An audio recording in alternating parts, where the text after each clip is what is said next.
तर ठाकरे बंधूंच्या युतीसाठी खासदार नरेश म्हस्केंनी शुभेच्छा देत टीकाही केली आहे।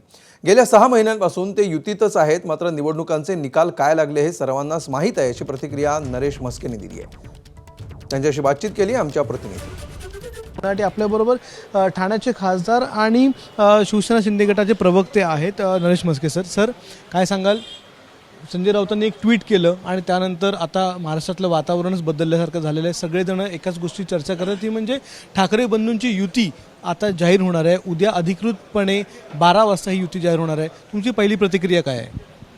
बंधू आणि युती हा विषय जर चर्चेला जात असेल, बंधूंमध्ये तर युती असलीच पाहिजे, वेगळं काय त्यात।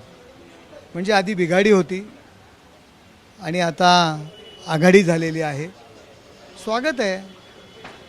तुमचं काय मत आहे, या दोन बंधूंच्या एकत्रित येण्यामुळे किंवा महाविकास आघाडीमध्ये मनसे आल्यामुळे काय फरक पडेल? कारण की भाजप आणि सेनेची तर युती होणारच आहे।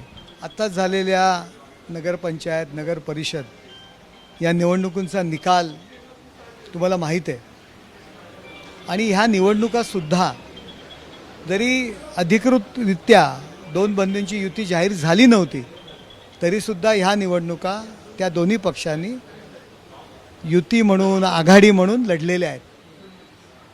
किती यश मिळालेलं आहे हे आपण पाहिलं आहे। सिंगल डिजिटवरती डिपेंड आहेत, त्याच्यापुढे बाहेर गेलेले नाही आहेत। कार्यकर्ते, पदाधिकारी ओटी लागलेली आहे, ते युती म्हणूनच लढलेले आहेत। जाहीर केली नव्हती, परंतु एकत्र येऊन लढल्या तरीसुद्धा आम्हाला महायुतीला जो रिस्पॉन्स महाराष्ट्रातील जनतेने तुम्हाला दिलेला आहे, त्याच्यावरूनच तुम्हाला कळलं असेल की अशा काही आघाड्या आणि ह्याचा काही फरक पडत नाही।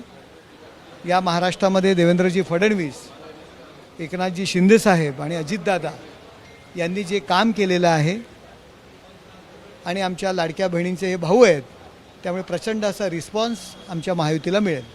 कॅमेरामन अनिल संगरसह अक्षय भाटकर, एबीपी माझा, ठाणे। एबीपी माझा, उघडा डोळे बघा नीट।